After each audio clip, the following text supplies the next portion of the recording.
Jadi gini, permasalahannya itu ada seorang laki yang bersumpah, seandainya jika saya tidak bisa melaksanakan suatu ibadah, dan ibadah ini hanya saya saja yang melakukannya. Kalau nggak bisa, maka istrinya akan ditalak 3 kali. Berat ini. Ya kalau berbicara sholat, semua orang sholat. Berbicara sedekah, semua orang bisa sedekah. Semua orang misalnya ketika dia berpuasa, baik puasa Daud, baik puasa dahar, semua orang bisa. Berzikir ratusan ribu, puluhan ribu, jutaan bahkan. Atau semua orang lain bisa. Nah makanya waktu itu para ulama nggak mampu untuk menjawab atau memberikan solusi kepada laki-laki itu. Nah, akhirnya beliau menjawab, faqala radhiyallahu anhu 'alal fur. Dia langsung dijawab secara spontan, khalasuhu an ya'tiya Makkah al-mukarramah yukhallat tawafu lahu fayatuhu usbu'an wa tanhallu yamin.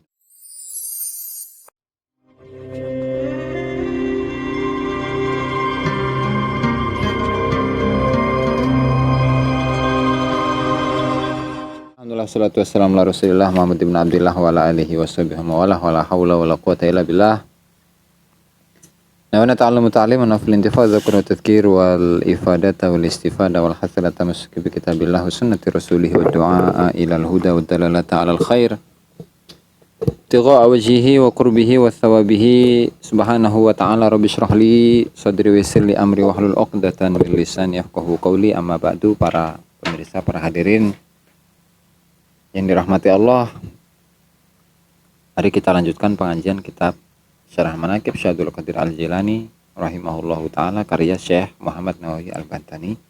Dan kita sampai pada halaman 113 atau 112 tuh ya. Wa rufi'a ilaihi marratan su'alun ajazal ulama'u an jawabihi suratuhu rajulun halafa bit talaqi tsalasi ala zawjatihi annahu la budda an ya'budallaha ta'ala ibadatan yatafarradu biha dunal khalaiq ay anin nasi ajma'ina fi dhalikal waqti ay waqti talabbusihi biha fama khalasuhu. Wa rufi'alan dan angkat ilaihi maring Syadul Qadir marratan yang dalam siji ambalan soalun apa pertanyaan ajaza kang apes. Apa apes tuh? Nggak mampu. Safal ulama anjawabihi saking jawab soal. Suratuhu kang utawi gambarane soal iku rojulun wong lanang halafa kang sumpah sapa rojul bitolaki kelawan tolak asalasi kang telu ala zaujatihi ing atase bojone rojul annahu ing temen setuhune rojul iku la buddha ora kena ora an ya'buda apa yen to nyembah sapa rajul Allah Ta'ala yang Allah Ta'ala ibadatan kelawan ibadah ya tafarradu kang jadi suwiji sapa rajul biha kelawan ibadah dunal khalaik kang saliyane pira-pira makhluk ay anin nasi ajmain saking menungso ajmain halis kabehane fi dzalikal waqti ing dalem mengkono-mengkono waktu. Syarah bro, ay waqti talabbusihi biha itu mematan itu mah perintah. Cara baik. Waktu talabusihi waktu ngelabeti talabusiku berlangsung tuh kalau Indonesianya mah. Jawanya buat apa? Rajul biha kelawan ibadah. Fama mongko iku apa khalasuhu utawi solusine soal ay min dzalikal halifi saking mengkono sumpah ay tegese famada mongko iku apa yaf'alu gawe sapa rajul minal ibadati saking pira-pira ibadat. Faqala mongko ngucap sapa Syekh Abdul Qadir radhiyallahu anhu alal fauri ing atase cepet-cepet ay min ghairi tafakkurin tegese saliyane min ghairi tafakkurin saking saliyane mikir-mikir khalasuhu utawi solusine soal min dalika saking mengkono-mengkono soal iku aniatia iku yento teko sapa rajul makata ing Mekah al mukarramah kang den muliakan wa yukhalla lan den kosongaken apa tawafu tawaf lahu kedue rajul ay tegese Yuj'alu den dadiaken apa atawafu tawaf waqtal khuluwi ing dalam waktu kosong anin nasi saking menungso fayatufu mongko tawaf sapa rajul usbuan ing dalam seminggu ai tegese sab'a aswatin pitu pira-pira puteran yakinan kelawan yakin watan halu mongko lepas ai tegese tasduku bener apa yaminuhu sumpahe rajul wa yasulu lan hasil apa al muradu murad kang den sejo bihi kelawan halif kalillahi mongko iku tetep kedue Allah darruhu utawi susune Syabdul Qadir ay tegese labanuhu susune Syabdul Qadir fayuradu mongko den sejo hadza apa iki fayuradu hadza kalimat ta'ajjubi apa kalimat ta'ajjub kalimat takjub fal musannif mongko te musannif ta'ajjaba iku takjub sapa musannif min syiddati fahmi syekh saking banget te pemahaman syekh haitsur tadoa ing dalam sekirane irtadoa iku ngambil susu awalan ing dalam awale min labanillah saking susune Allah fasara mongko dadi sapa Syabdul Qadir iku mahirun wong kang mahir wa ta'jaba lan takjub sapa musannif min ikhlasi ummihi saking ikhlase ibune Syabdul Qadir waqta irdaiha ing dalam waktu nyusunine ummihi lahu kedua Syabdul Qadir hatta sara sehingga dadi sapa Syabdul Qadir kadzalika kaya mengkono mazkur radhiyallahu radhiya mugi-mugi ngridani sapa Allah taala anu saking Syabdul Qadir. Cerita ini ngenahan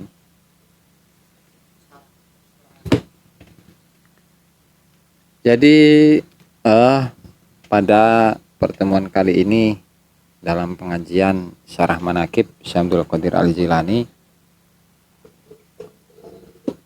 pada fasal ini Syekh Ja'far bin Hasan Al-Barzanji rahimahullah itu ingin menutupnya dengan satu kisah yang menunjukkan bagaimana Syekh Abdul Qadir itu merupakan sosok yang luar biasa dalam keilmuan. Di mana sebelumnya memang sudah ada keterangan bahwa bagaimana proses beliau ketika belajar. Dan pesantren beliau yang saya ulang-ulangi terus nih. Beliau pesantren selama 35 tahun. Dari umur 18 tahun sampai umur 53. Ya kan? Di umur 37, 35, 36, 37 beliau baru nikah. Ya meskipun istri beliau itu 4, bro. Anak beliau 49. Tuh. Yang cowok berapa kamar itu ya? 27 bukan. 27 yang 22 cewek. Tuh banyak ceweknya daripada ceweknya Syabdul Qadir. Dan beliau oleh ulama-ulama Irak di masanya, para ulama Irak memang sudah takjub, sudah terkagum-kagum akan keilmuan yang dimiliki oleh Syabdul Qadir Jilani. Terlebih lagi beliau itu bisa memfatwakan 2 mazhab, berfatwa dalam 2 mazhab, dalam mazhab Syafi'i dan dalam mazhab Imam Ahmad. Dan sudah kita simpulkan sebelumnya bahwa Syabdul Qadir ini kalau dilihat dari guru-gurunya, ya, rata-rata atau mayoritas guru-gurunya itu adalah dari mazhab Ahmad bin Hambal.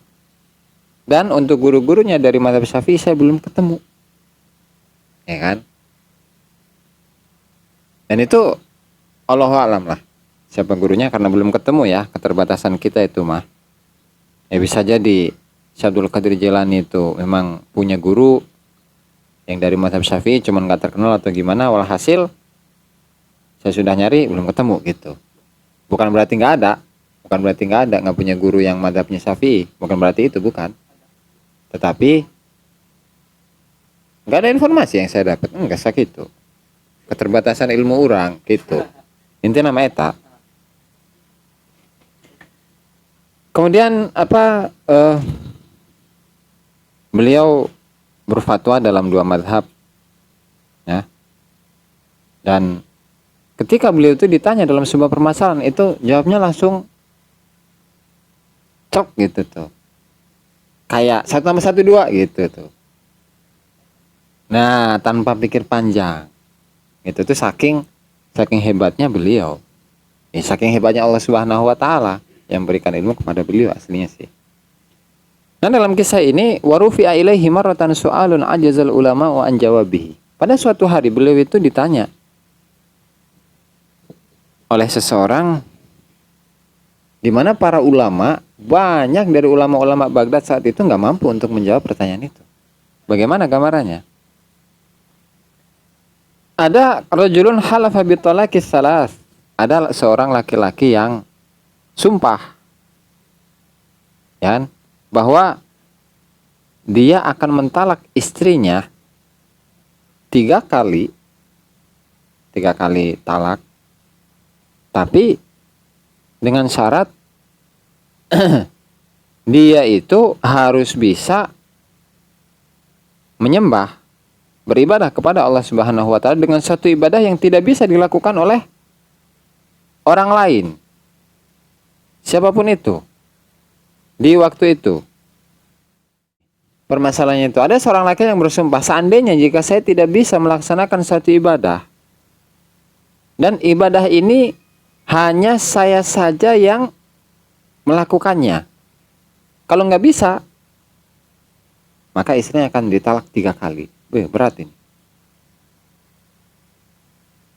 Ya kalau berbicara sholat, semua orang sholat. Berbicara sedekah, semua orang bisa sedekah. Semua orang misalnya ketika dia berpuasa, baik puasa Daud, baik puasa dahar, semua orang bisa. Berzikir ratusan ribu, puluhan ribu, jutaan bahkan. Atau semua orang lain bisa. Nah makanya waktu itu para ulama nggak mampu untuk menjawab atau memberikan solusi kepada laki-laki itu. Nah, akhirnya beliau menjawab, faqala radhiyallahu anhu 'alal fur. Ini langsung dijawab secara cepat. Ketika menjawab itu nggak mikir-mikir lagi gitu. Spontan lah bahasanya ya.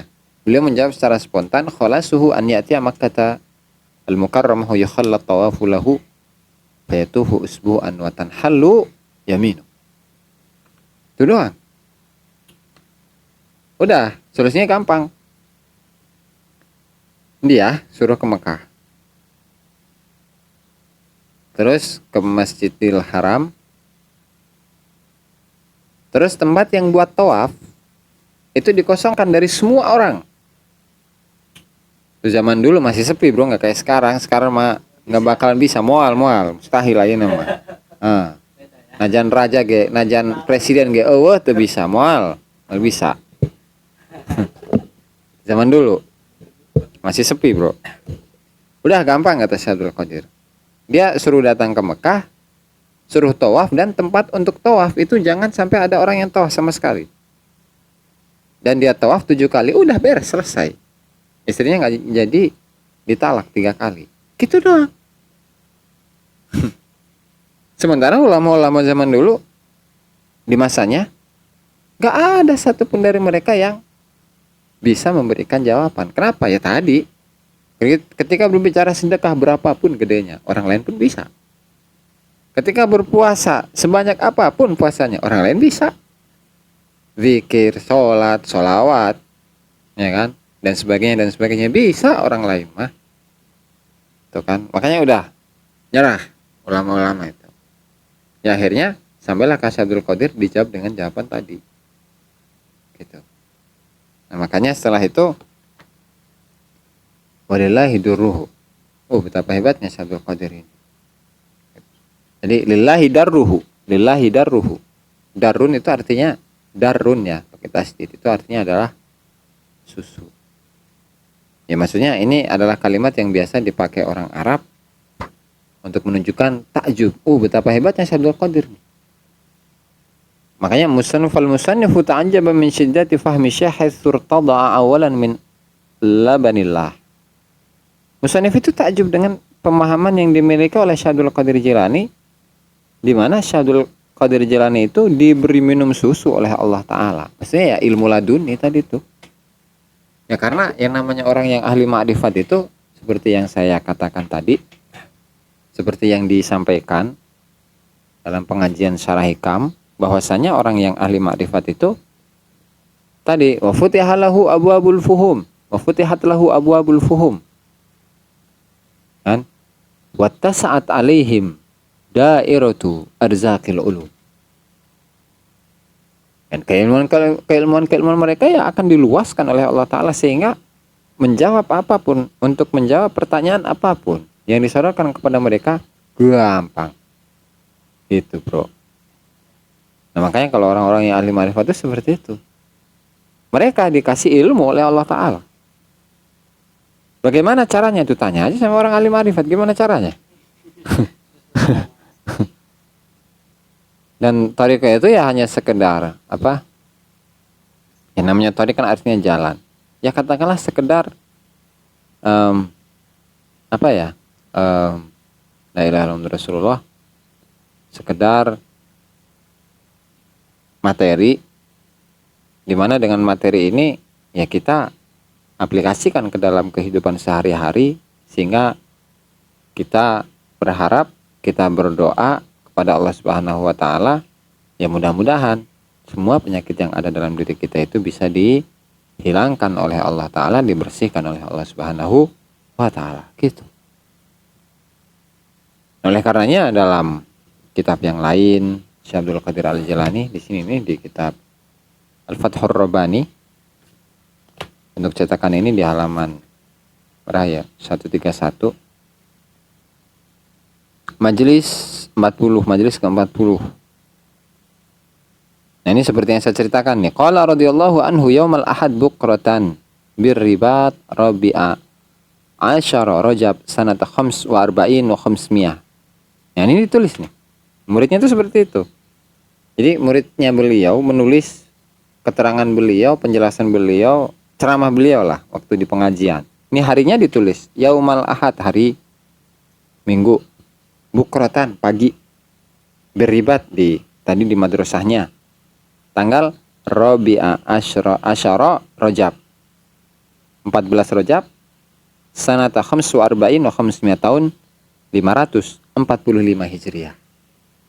Jadi berapa tuh? Oh masih belasan tahun sebelum beliau wafat ya. 16 tahun sebelum beliau meninggal.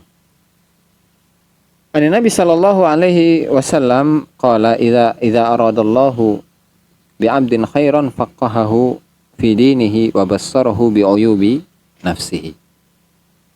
Ketika Allah Ta'ala itu menginginkan seorang hamba, menginginkan kebaikan kepada seorang hamba, maka faqahahu fi dinihi, maka dia akan memberikan ajaran kepada dirinya tentang agamanya. Jadi agama syariat terlebih dahulu, bagaimana cara sholat yang benar, syarat-syaratnya, syarat wajib, rukun-rukunnya, wudu, kan, syarat-syarat wudu. Kalau puasa ya puasa, kalau zakat ya zakat, dan seterusnya lah, pokok tentang agama secara umum. Terus yang kedua, basarahu bi'uyubi nafsihi, dan Allah perlihatkan kepada dirinya tentang aib-aib yang ada dalam dirinya. Jadi ketika Allah Ta'ala itu menginginkan kebaikan kepada seorang hamba, satu, dia diberi pemahaman tentang agama. Setelah dia paham tentang agama, kemudian dia introspeksi diri. Oh ternyata diri saya ini salah. Banyak sombongnya, merasa dirinya benar, merasa dirinya hebat, merasa dirinya kaya, merasa dirinya terkenal, merasa dirinya punya jabatan, merasa dirinya baik, gitu kan, merasa dirinya soleh, merasa dirinya ahli ibadah, dan seterusnya. Itu dihilangkan itu oleh Allah Subhanahu wa Ta'ala. Makanya kalau orang yang baik itu bukan seseorang yang mencela-cela orang lain, bukan seseorang yang memiliki banyak ilmu, tetapi dia selalu mengagung-agungkan dirinya, tetapi sebaliknya orang yang baik itu adalah orang yang tahu dalam agama, yang banyak ilmunya, dan dia selalu introspeksi diri. Selalu mengingat akan kesalahan-kesalahannya, bukan mengingat kebaikan-kebaikan yang pernah dia lakukan. Makanya ketika berbicara tentang sedekah,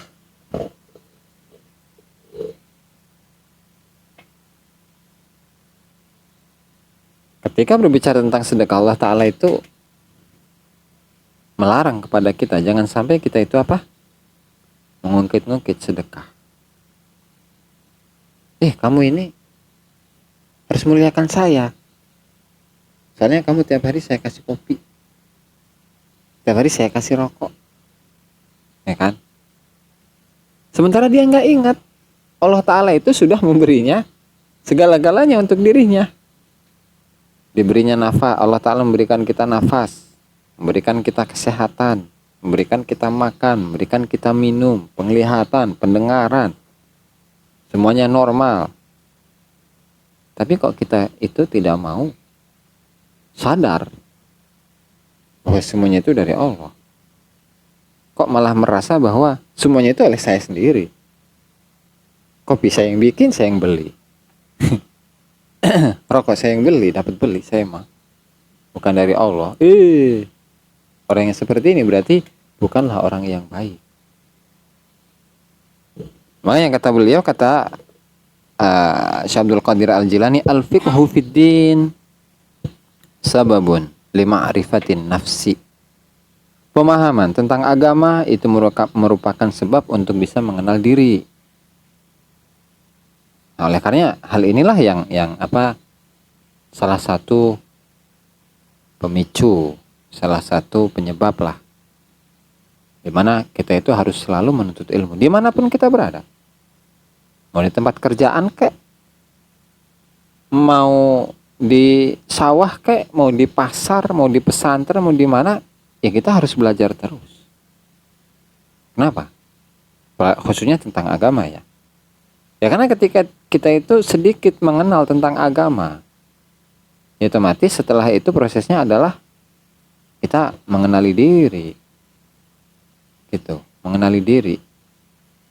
Apa saja yang ada dalam diri kita. Kesalahan, misalnya kita sebelum tidur lah ngitung-ngitung, saya ini punya salah ke Allah Ta'ala. Udah berapa kesalahan ya yang saya lakukan, yang saya perbuat di hari ini aja dulu.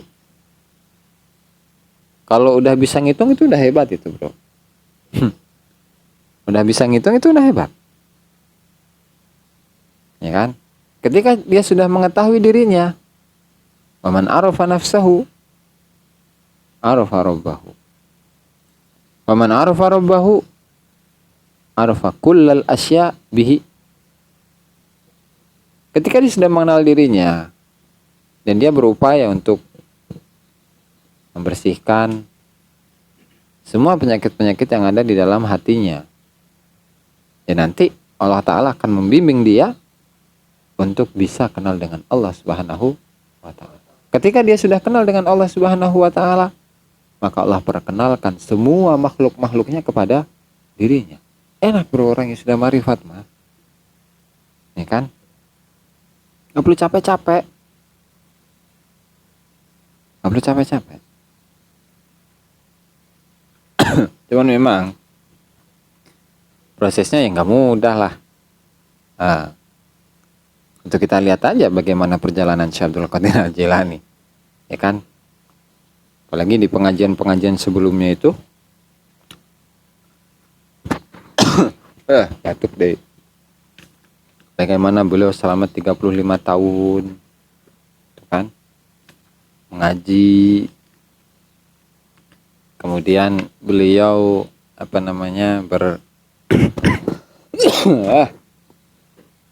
kemudian selama beberapa tahun beliau itu hidupnya di padang pasir. Beberapa kali sehari baru makan. Beberapa sehari baru minum. Itu kan. Tahajudnya nggak pernah bolong. Puasanya teu eureun-eureun. Nggak berhenti-berhenti. Semuanya hanya satu, yang diharapkan oleh beliau ingin menjadi kekasihnya Allah.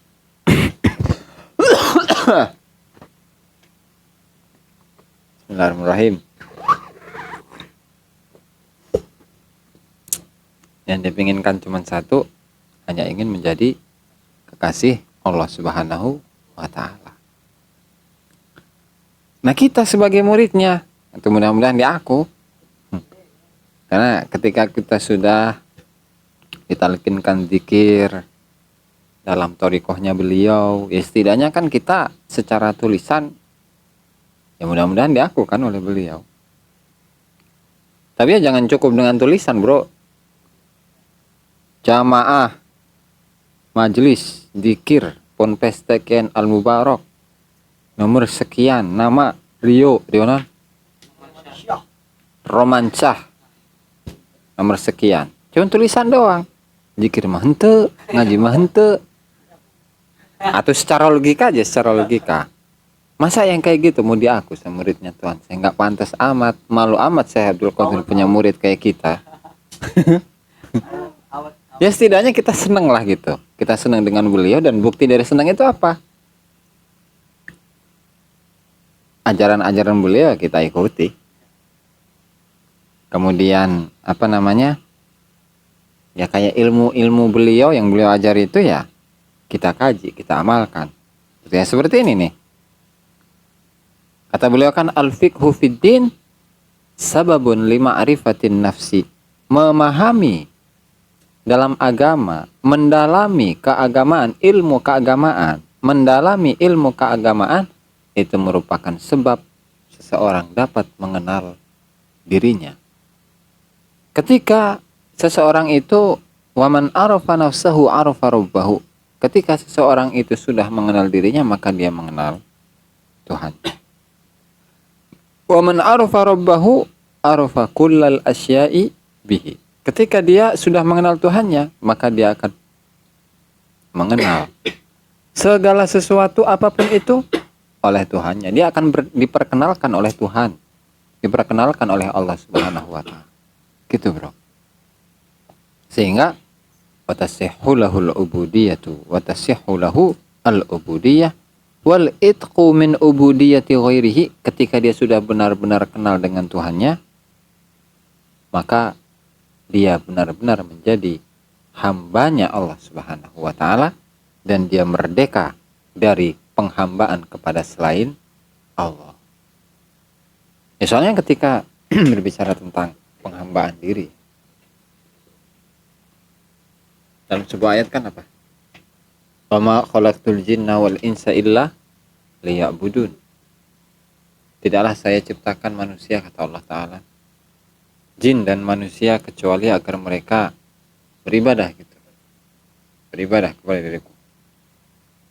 Kurang tepat.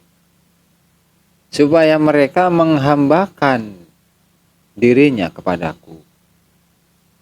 Yang namanya menghambakan diri, otomatis statusnya tetap hamba. Kalau ibadah,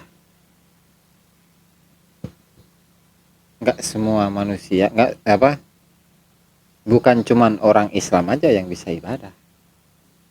Mau orang kafir bisa ibadah, sampai ke HP bisa ibadah, bisa baca Quran. Tapi untuk penghambaan diri, mereka menghambakan diri mereka kepadaku, kecuali karena jin jeung manusia. Gitu. Katakanlah pangkat yang paling hebat di sisi Allah Subhanahu wa Ta'ala itu cuma satu, Abdullah, hamba Allah. Kita nggak mudah untuk bisa mengaku-ngaku bahwa diri kita ini adalah hamba Allah. Atau udah diakui belum kita sama Allah Ta'ala bahwa kita adalah hamba Allah? Toh kita ini adalah hambanya selain Allah. Ada hamba duit, ada hamba mobil, ada hambanya rokok, ada hambanya HP, ada hambanya janda, ada hambanya perawan, ya kan? Ya. Ada hambanya dan seterusnya bela. Ya iyalah. kita sering kan, yang kita alami sendirilah, baca zikiran misalnya sholawat sekian puluh ribu, tujuannya apa? Duit. Berarti kita menghambakan diri untuk duit. Ketika kita sholat tahajud, puasa, sholat sunnah, bahkan ngaji sekalipun ya, yang mudah-mudahan ini adalah ibadah ya, itu bisa jadi tujuannya lain, bukan untuk Allah Ta'ala. Ketika tujuannya bukan untuk Allah Ta'ala, otomatis kita hambanya selain Allah gitu. Berarti kalau kita ngaji, apalagi di live streaming di YouTube, tujuannya biar dapat duit dari YouTube, berarti hambanya YouTube kene. Nah, sementara YouTube itu adalah produk Yahudi kan, benar nggak? Tapi tetap segala sesuatu kan ada prosesnya, ya kan? Ya mudah-mudahan kita tahu, setelah kita belajar, setelah kita tahu, ya kita luruskan niatnya. Jadi yang salah itu bukan YouTube-nya, yang salah bukan duitnya, yang salah bukan keinginan dia untuk bukan ceweknya, bukan yang lain-lain tadi itulah. Tapi yang salah itu adalah niatnya. Kita tinggal meluruskan niat. Ya Allah, ketika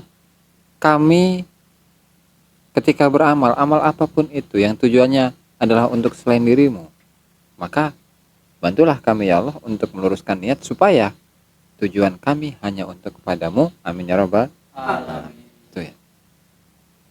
Ad-dunya mazratul akhirah, wallahu taala alam. Demikianlah para hadirin yang dimuliakan Allah Ta'ala, pengajian kitab Syarah Manaqib Syekh Abdul Qadir Al-Jilani, dan insya Allah akan kita lanjutkan di pengajian berikutnya. Dan sebelum ditutup sesi tanya jawab, maka silahkan. Kalau nggak ada, wallahu ta'ala a'lam. Demikianlah para hadirin rahimahullahu ta'ala pengajian yang dapat saya sampaikan. Kurang lebihnya saya mohon maaf. Allahumma muwaffiq ila aqwamit thoriq. Assalamualaikum warahmatullahi wabarakatuh. Subscribe, like, dan komen di bawah ini. Nah, jika teman-teman ada unek-unek, ada pertanyaan dan lain sebagainya, silahkan tinggalkan pesan di kolom komentar di bawah ini. Terima kasih sebelumnya. Assalamualaikum warahmatullahi wabarakatuh.